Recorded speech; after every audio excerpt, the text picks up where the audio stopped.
Hello, friends, and welcome back to Stories About Entitled People.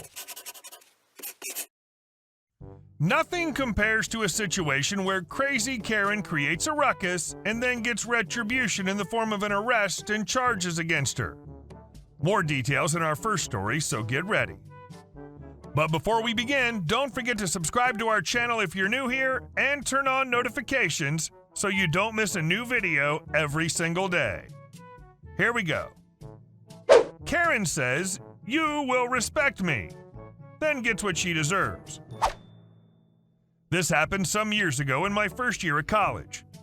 The Karen, crazy lady, the guards, security guards at the station, other lady. I was just returning to college after a winter break and was traveling from the airport at night to my campus at the other side of the city. So I needed to change a couple of subway lines and buses. I had with me a big suitcase, my backpack, and a notebook carrying case. I got off of a subway and started to look for the elevator so I don't have to use the escalators with all my stuff and cause any problems. I find the elevator and it's just closed its doors, and a couple people were already in line waiting. I got in line to wait, and Karen arrived and started pushing people aside and tried to cut to the front. As Karen, didn't look nearly older than 40, was trying to get past me, I turned to her and said, "Ma'am, where do you think you're going? You need to get in line to use the elevator, and all these people have been waiting to use it just like you." She opens her eyes wide and makes a disgusted face to me and says, "Don't you people read?" pointing to a sign that says, "Please give priority to the elderly and disabled," or something very close to that. I'm normally a very nice and polite guy, but I was exhausted and couldn't deal with her, so I said, "Oh, sorry, which one are you, the elderly or disabled?" Karen's triggered. She started shaking with rage and shouted, "You are just a rude, ignorant, effing brat. I'm older than you. You will treat me with respect." I smiled and said, "You're older than me, but you're not elderly. Plus, you talk about respect, but you pushed aside a mother with a stroller and a man in a wheelchair." She did. "Where's your respect to all these people you cut in front of?" She held out her arms in her fur coat, enough for being an a-hole of a person, and tried hitting me with a bag of hers. I stepped out of her way and she actually hit the other lady. At that point, other people started vocally supporting me, and apparently someone called the security guard, so guard came out of nowhere and people started pointing Karen, so he asked Karen to follow him. Karen turned the craziness to 11 and started cursing everybody, starting with the guard and me. The guard didn't lose any time and called backup as he tried to hold her because she tried to run away in heels. It was actually hilarious. More guards arrived and dragged her. Since other lady had her lip split open and wanted to press charges, I was asked to follow them as well. We took some other elevator up, the police are called, they talked with everyone, and I told them what happened. Other lady told them what happened. In the end, Karen was taken to the police station with other lady. I assume she was charged, but no way for me to know that. It's so great when good people come together to put entitled a-holes in their place. Teamwork. And our second story. Entitled mother gets thrown in jail and blames everyone but herself. A few years ago, my mom ended up in jail for knowingly and intentionally violating a court order, which, as any person would guess, is illegal. She was fully aware that what she did was illegal, but according to her, it was everyone else's fault but hers. In her eyes, she was allowed to do whatever she wanted to do because she was a struggling single mother who just wanted to provide for her kids. She didn't give 2 cents about me. Anyway, after her arrest, I have to go live with some other rather distant relatives I hadn't met during my lifetime until then, since my mom was really my only custodial figure. My relatives, a distant aunt and uncle whose daughter married into our family, were absolutely lovely people and were happy to take me in until the thing with my mom blew over. It never did. After living with my mother for my whole life and dealing with her bullcrap, I was so incredibly happy to be living with other people. They treated me like more of a daughter than my mom ever did. And honestly, they parented me more in a month than my mom had in the previous 3 years. Naturally, if my mom isn't making everyone miserable, she's not living. Even behind bars, she was tormenting me. Every day, she would call the landline at my aunt and uncle's house. She would call 4 times, Then when no one answered, she'd call my uncle's cell phone twice. And when he didn't answer, she'd call my aunt's cell twice. She did this from 8 to 9 in the morning, then 2 to 3 in the afternoon. Don't ask me how this woman got so damn many phone calls in literal jail. Why were we purposely dodging her calls? I'll tell you. At first, we would answer her calls and try to entertain her. I'd pick up, say hello, and receive nothing but endless screaming from the other end. In case you haven't noticed, I am in jail, she would say, as if that was not to my own knowledge. That would be followed by some more screaming about how awful it is and she didn't have toothpaste or can't wear earrings in jail, like I'm supposed to do something about that. Then she would make her demands. You need to get me out of here. You need to get me a lawyer, and you better do it fast. I don't have time for bullcrap. At the time this was occurring, I was 15. I was busy with school most of the time. This was not a priority of mine. I said, you get a public defender, though? She went insane. Can you not act effing stupid? I need more than an idiot straight out of law school. I need someone who'll give a damn and actually help me. Okay.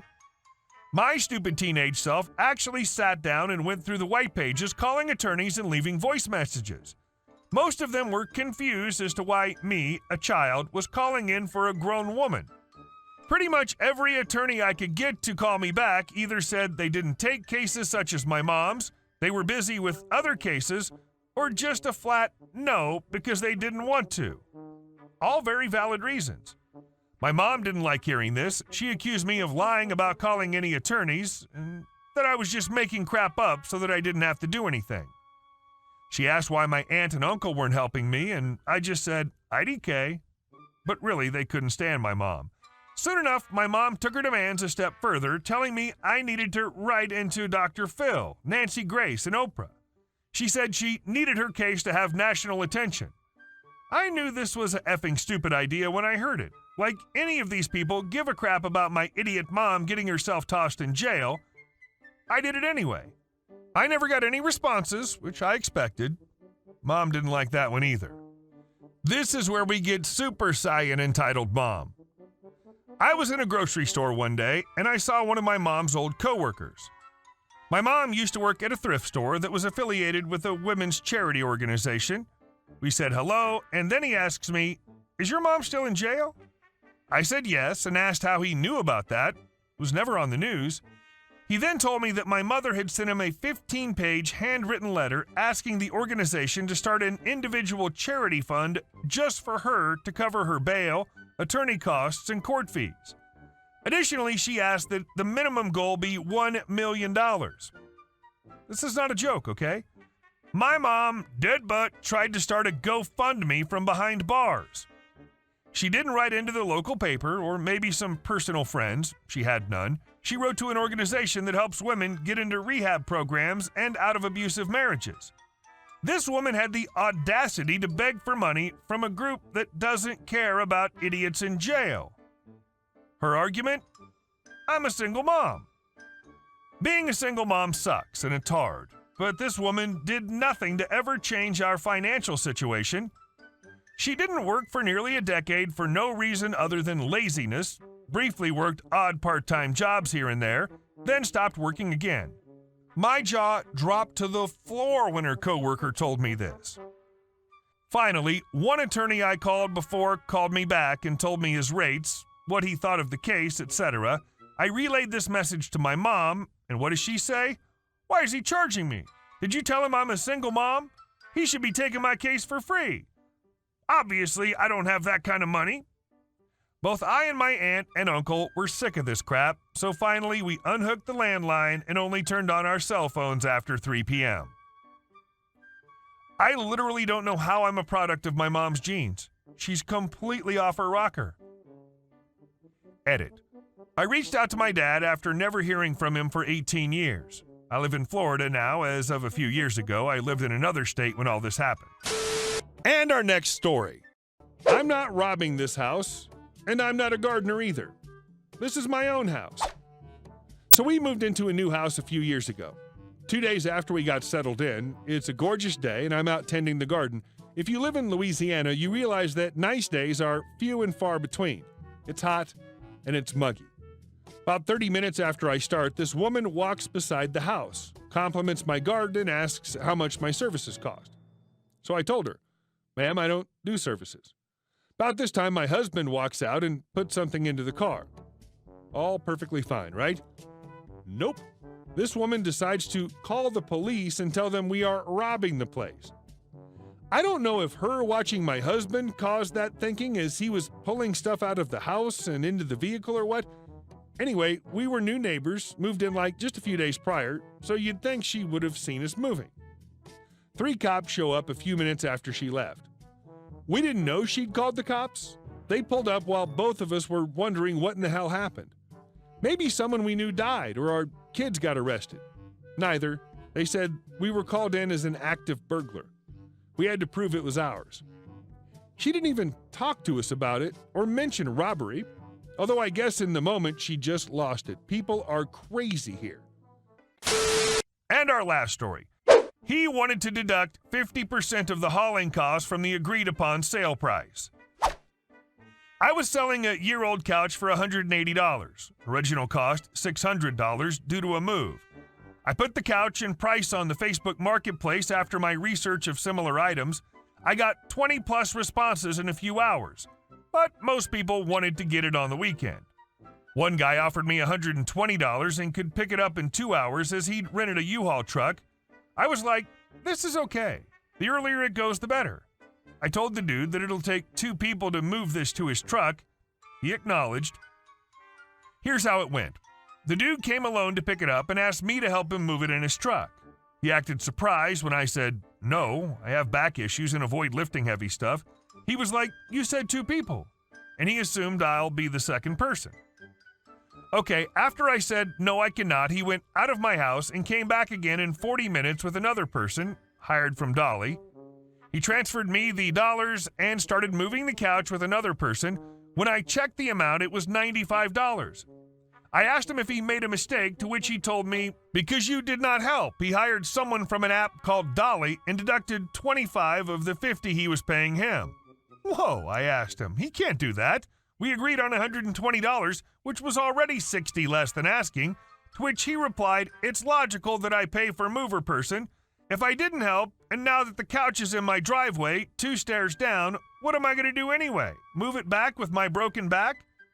I had to ask him to leave the couch on my driveway and refunded his money and asked him to leave. I then sold the couch to someone else on Facebook. I reduced the cost to $100 with a condition if someone can come pick up on the same day, and a few people agreed, and one of them took it in like 30 minutes. The dude ended up losing $50, which he paid to the extra hands and left. I have only 1 review on my Facebook seller profile, and it's 1 star. I know who gave it.